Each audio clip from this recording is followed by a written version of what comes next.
करेंगे 200 लीटर की टंकी में कितने कपड़े धो लूंगी मैं, सुबह ही उठ जाऊंगी मैं। अब क्या था, विभा सुबह 4 से लेकर रात के 12 बजे तक कपड़े ही धोती रहती। एक रोज सास पड़ोस से निकलकर कहीं जा रही होती है कि साथ वाली कहती है, हाँ कल्लू की माँ, जरा ये बताओ कि 2 साड़ी है, 2 ब्लाउज और एक पेटीकोट और एक नाड़े वाला लंबा कच्छा। हाँ तो अरे तो क्या, कितना लोगी धुलाई ये बताओ। धोबन दिख रहे हैं हम क्या? हमारे पति सरकारी नौकरी से अभी अभी रिटायर हुए हैं और बेटा सुपरवाइजर है कोयला फैक्ट्री में। धोबन समझ रखा है हमें।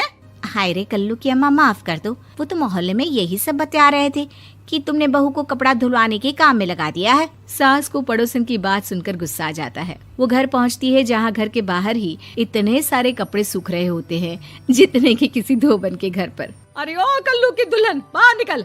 माँ जी यहीं आ जाओ, बाथरूम में चादर धो रहे हैं हम। अरे अभी हम धोते हैं, तुमको बाहर निकलो। ये आस पड़ोस वाले बोल रहे हैं कि हम बहू से कपड़े धुलवा कर उसे कपड़ा धोने वाली बना दिए हैं। अरे छोड़ो ना माँ जी, किन लोगों की बातों में आती हो। आस पास के लोगों का तो काम ही होता है कि वो किसी तरह सास बहू को लड़ा दे। बहू सारे घर के कपड़े धोती है, ये क्या कम है? बोलिए। सास को भी लग जाता है कि वो बहू का ये सनकीपन नहीं छुड़वा सकती, इससे अच्छा है कि खुद ही चुप हो जाए।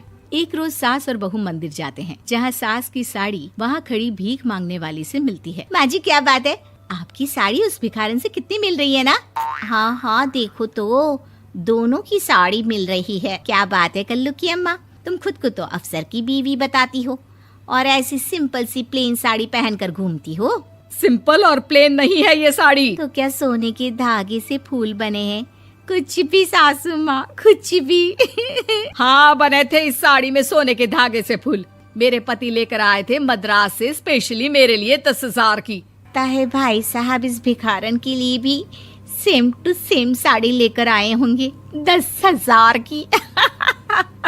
सास उस वक्त तो कुछ नहीं कहती, लेकिन बहू के साथ घर आती है और अलमारी से एल्बम निकाल कर लाती है। ये साड़ी देख रही है, ये वही साड़ी है जिसे मैंने अभी पहना था।